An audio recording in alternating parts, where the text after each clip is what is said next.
Título 4 da Organização dos Poderes, Capítulo 1, do Poder Legislativo, Seção 1 do Congresso Nacional. Artigo 44. O Poder Legislativo é exercido pelo Congresso Nacional, que se compõe da Câmara dos Deputados e do Senado Federal. Parágrafo único. Cada legislatura terá duração de 4 anos. Artigo 45. A Câmara dos Deputados compõe-se de representantes do povo, eleitos, pelo sistema proporcional, em cada estado, em cada território e no Distrito Federal. Parágrafo 1º. O número total de deputados, bem como a representação por estado e pelo Distrito Federal, será estabelecido por lei complementar, proporcionalmente à população, procedendo-se aos ajustes necessários, no ano anterior às eleições, para que nenhuma daquelas unidades da Federação tenha menos de 8 ou mais de 70 deputados. Parágrafo 2º. Cada território elegerá 4 deputados. Artigo 46. O Senado Federal compõe-se de representantes dos estados e do Distrito Federal, eleitos segundo o princípio majoritário. Parágrafo 1º. Cada estado e o Distrito Federal elegerão 3 senadores, com mandato de 8 anos. Parágrafo 2º. A representação de cada estado e do Distrito Federal será renovada de 4 em 4 anos, alternadamente, por 1 2/3. Parágrafo 3º. Cada senador será eleito com 2 suplentes. Artigo 47. Salvo disposição constitucional em contrário, as deliberações de cada casa e de suas comissões serão tomadas por maioria dos votos, presente a maioria absoluta de seus membros. Seção 2.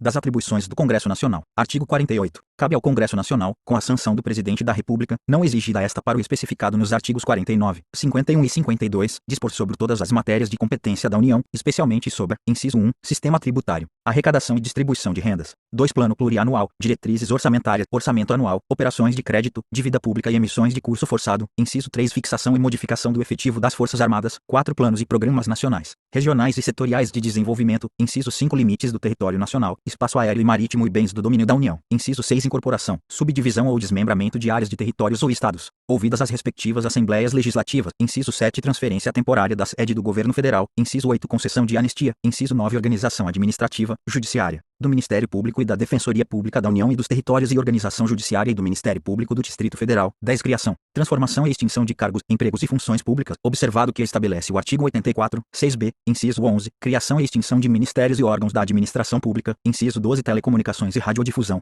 Inciso 13. Matéria financeira, cambial e monetária, instituições financeiras e suas operações. Inciso 14. Moeda, seus limites de emissão e montante da dívida mobiliária federal. 15. Fixação do subsídio dos ministros do Supremo Tribunal Federal, observado que dispõe os artigos 39, parágrafo 4º, 150, inciso 2, 153, 3 e 153, parágrafo 2º, inciso 1, artigo 49. É da competência exclusiva do Congresso Nacional, inciso 1, resolver definitivamente sobre tratados, acordos ou atos internacionais que acarretem encargos ou compromissos gravosos ao patrimônio nacional. 2. Autorizar o Presidente da República a declarar guerra, a celebrar a paz, a permitir que forças estrangeiras transitem pelo território nacional ou nele permaneçam temporariamente, ressalvados os casos previstos em lei complementar. Inciso 3. Autorizar o Presidente e o Vice-Presidente da República a se ausentarem do país, quando a ausência exceder a 15 dias. 4. Aprovar o estado de defesa e a intervenção federal, autorizar o estado de sítio, ou suspender qualquer uma dessas medidas. Inciso 5. Sustar os atos normativos do Poder Executivo que exorbitem do poder regulamentar ou dos limites de delegação legislativa. Inciso 6. Mudar temporariamente sua sede. Inciso 7. Fixar idêntico subsídio para os deputados federais e os senadores, observado que dispõe os artigos 37, 11, 39, parágrafo 4º, 152, 153, 13 e 153, parágrafo 2º, inciso 1, inciso 8. Fixar os subsídios do Presidente e do Vice-Presidente da República e dos Ministros de Estado, observado que dispõe os artigos 37, 11, 39, parágrafo 4º, 152, 153, 13 e 153, parágrafo 2º, inciso 1, inciso 9. Julgar anualmente as contas prestadas pelo Presidente da República e apreciar os relatórios sobre a execução dos planos de governo. Inciso 10. Fiscalizar e controlar, diretamente, ou por qualquer de suas casas, os atos do Poder Executivo, incluídos os da administração indireta. Inciso 11. Zelar pela preservação de sua competência legislativa em face da atribuição normativa dos outros poderes. Inciso 12. Apreciar os atos de concessão e renovação de concessão de emissoras de rádio e televisão. Inciso 13. Escolher 2/3 dos membros do Tribunal de Contas da União.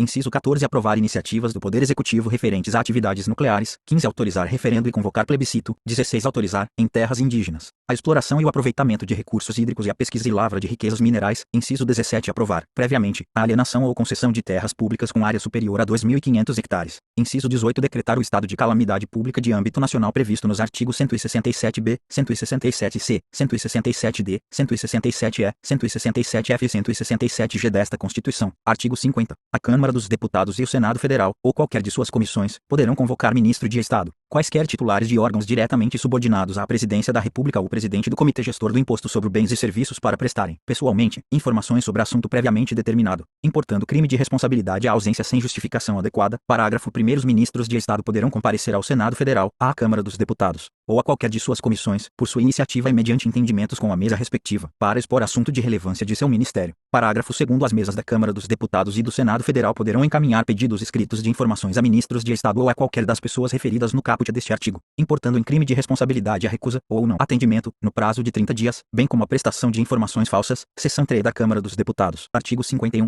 Compete privativamente à Câmara dos Deputados, inciso 1, autorizar, por 2/3 de seus membros, a instauração de processo contra o Presidente e o Vice-Presidente da República e os Ministros de Estado. 2. Proceder à tomada de contas do Presidente da República, quando não apresentadas ao Congresso Nacional dentro de 60 dias após a abertura da sessão legislativa. Inciso 3. Elaborar seu regimento interno. 4. Dispor sobre a sua organização, funcionamento, polícia, criação, transformação ou extinção dos cargos, empregos e funções de seu serviço, e a iniciativa de lei para a fixação da respectiva remuneração. Observados os parâmetros estabelecidos na Lei de Diretrizes Orçamentárias. Inciso 5. Eleger membros do Conselho da República, nos termos do artigo 89. Inciso 7. Seção 4 do Senado Federal. Artigo 52. Compete privativamente ao Senado Federal, inciso 1, processar e julgar o Presidente e o Vice-Presidente da República nos crimes de responsabilidade, bem como os ministros de Estado e os comandantes da Marinha, do Exército e da Aeronáutica nos crimes da mesma natureza conexos com aqueles. 2. Processar e julgar os ministros do Supremo Tribunal Federal, os membros do Conselho Nacional de Justiça e do Conselho Nacional do Ministério Público, o Procurador-Geral da República e o Advogado-Geral da União nos crimes de responsabilidade. Inciso 3. Aprovar previamente, por voto secreto, após arguição pública, a escolha de: alínea A, magistrados, nos casos estabelecidos nesta Constituição; alínea B, ministros do Tribunal de Contas da União indicados pelo Presidente da República; alínea C, governador de território; alínea D, presidente e diretores do Banco Central; alínea E, Procurador-Geral da República; alínea F, titulares de outros cargos que a lei determinar. 4. Aprovar previamente, por voto secreto, após arguição em sessão secreta, a escolha dos chefes de missão diplomática de caráter permanente. Inciso 5. Autorizar operações externas de natureza financeira, de interesse da União, dos Estados, do Distrito Federal, dos territórios e dos municípios. Inciso 6. Fixar, por proposta do Presidente da República, limites globais para o montante da dívida consolidada da União, dos Estados, do Distrito Federal e dos municípios. Inciso 7. Dispor sobre limites globais e condições para as operações de crédito externo e interno da União, dos Estados, do Distrito Federal e dos municípios, de suas autarquias e demais entidades controladas pelo Poder Público Federal. Inciso 8. Dispor sobre limites e condições para a concessão de garantia da União em operações de crédito externo e interno. Inciso 9. Estabelecer limites globais e condições para o montante da dívida mobiliária dos Estados, do Distrito Federal e dos municípios. Inciso 10. Suspender a execução, no todo ou em parte, de lei declarada inconstitucional por decisão definitiva do Supremo Tribunal Federal. Inciso 11. Aprovar, por maioria absoluta e por voto secreto,